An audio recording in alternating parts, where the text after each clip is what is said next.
اعوذ باللہ من الشیطان الرجیم بسم اللہ الرحمن الرحیم۔ معزز طلباء السلام علیکم۔ آج کے سبق کے ساتھ میں ڈاکٹر محمد یوسف اسد آپ کی خدمت میں سلام پیش کرتا ہوں۔ آج ہمارا سبق ہے مخرج نمبر 1، اور یہ مخارج کہتے کس کو ہیں؟ مخارج جو ہے یہ مخرج کی جمع ہے، اس کا معنی ہوتا ہے نکلنے کی جگہ، یعنی منہ سے حروف کے نکلنے کی جگہ، جہاں جہاں سے حروف نکلتے ہیں اس کو تجوید کی اصطلاح میں مخارج کہتے ہیں۔ عربی زبان کے کل 29 حروف ہیں، ان کے مخارج جو ہیں وہ کل 17 ہیں۔ ایک مخرج وہ نون غنہ کے لیے ہے، اور باقی جو 16 مخارج ہیں وہ ان 29 حروف کو ادا کرنے کے لیے ہیں۔ اس کا مطلب یہ ہوا کہ ایک مخرج سے 3 4 حروف ادا ہوتے ہیں، یعنی ٹوٹل 16 جگہ ایسی ہیں جہاں سے ہم یہ 29 حروف ادا کرتے ہیں۔ کسی حرف کا مخرج معلوم کرنے کے لیے حرف کو ساکن کر کے شروع میں الف زبر آ لگا کر پڑھیں، جہاں اس کی آواز ٹھہرے وہی اس کا مخرج ہوگا۔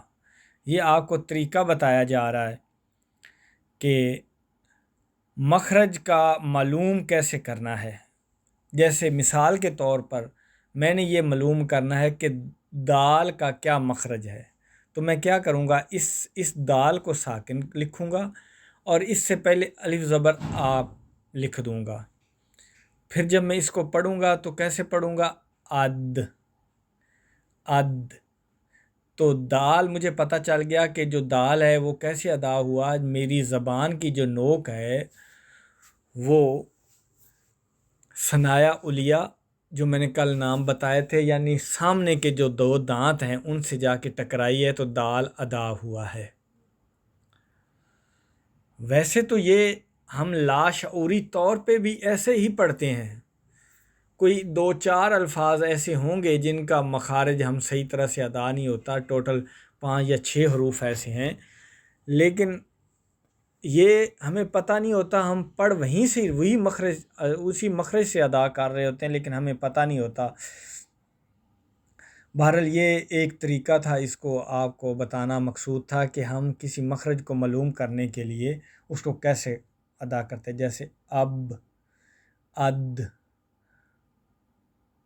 اسی طرح جو بھی حرف آپ معلوم کرنا چاہیں اس کے پہلے الف زبر آ لگا دیں اور اس حرف کو ساکن کر دیں تو وہ ہمیں معلوم ہو جائے گا۔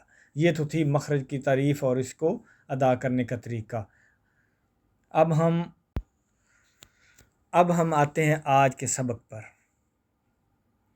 آج کا جو ہمارا سبق ہے وہ ہے مخرج نمبر 1، منہ کا خالی حصہ۔ اس سے 3 حروف ادا ہوتے ہیں، الف، واو، یا۔ جب یہ تینوں حروف مدہ حالت میں ہوں، اب اس کی بھی تفصیل بتاتے ہیں کہ یہ کب مدہ حالت میں ہوتے ہیں۔ جس خالی الف سے پہلے زبر ہو اسے الف مدہ کہتے ہیں، اور جس واو ساکن سے پہلے پیش ہو اسے واو مدہ کہتے ہیں، اور یائے ساکن سے پہلے زیر ہو اسے یائے مدہ کہتے ہیں۔ جب یہ تینوں حروف ساکن ہوں اور ان سے پہلے زبر پیش اور زیر ہو تو یہ تینوں حروف مدہ کہلاتے ہیں، لیکن جب ان کے اوپر کوئی زبر زیر پیش کوئی حرکت ہو تو پھر اس کا طریقہ بدل جائے گا۔ اس کی تفصیل یہ جو ہے نا، ہم نے صرف ابھی یہ پڑھنا ہے، کیونکہ ہمارا یہ کورس تجوید کا کورس نہیں ہے جس میں ہم پوری ڈیٹیل میں جائیں۔ اللہ نے کبھی وقت دیا اور توفیق دی تو انشاءاللہ ہم کسی وقت تجوید کا پورا کورس کروائیں گے۔ اس کے بعد کوئی ایسا پلان تو کر رہے ہیں انشاءاللہ، تو پھر اس میں ہم بڑی تفصیل سے ہر چیز پڑھیں گے۔ فی الحال ہم نے یہ 6-7 اسباق صرف لفظوں کی ادائیگی کے صحیح ادائیگی کے لیے شامل کیے ہیں، تو چلتے ہیں آگے۔ اب جیسے میں نے بتایا ہے کہ الف سے پہلے زبر ہو اور الف ساکن ہو اور الف پہ کوئی حرکت نہ ہو تو اس کو الف مدہ کہتے ہیں۔ اس کی مثال ہم پڑھتے ہیں تو اس کو ادا کیسے کریں گے؟ اس کو ہم پڑھیں گے مالکی، مالکی، مالکی نہیں پڑھیں گے، مالکی پڑھیں گے۔ الف کو ایک الف کے برابر ہم کھینچیں گے، اور واؤ سے پہلے پیش ہو تو اس کو واؤ مدہ کہتے ہیں۔ اس کو ادا کیسے کریں گے؟ اعوذ، اعوذ، واؤ کو ایک الف کے برابر ہم تھوڑا لمبا کریں گے، اعوذ نہیں پڑھیں گے، اعوذ نہیں پڑھیں گے۔ اس کا مطلب واؤ کو ہم نے حذف کر دیا، اور جو میں نے پہلے بتایا تھا کہ ایک حرف کو حذف کرنا یہ اس غلطی میں آتا ہے، لہن جلی میں۔ اچھا، اب یا کو کیسے پڑھیں گے؟ تو یا کو ہم پڑھیں گے رحیم، رحیم۔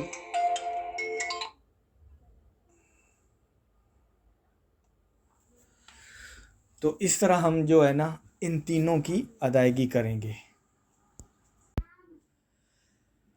جی، یہ مختصر سا ہمارا آج کا سبق تھا۔ یہ تین ہی حروف ہیں، الف، واؤ اور یا۔ 1 2 3 4 دفعہ اس کی اگر آپ تھوڑی سی ان لفظوں کو 1 2 دفعہ دہرا لیں گے تو آپ کو اندازہ ہوگا کہ اس کا صحیح جو مخرج ہے وہ کون سا ہے۔ اللہ تعالی ہمیں قرآن سمجھنے اور صحیح پڑھنے کی توفیق عطا فرمائے۔ السلام علیکم۔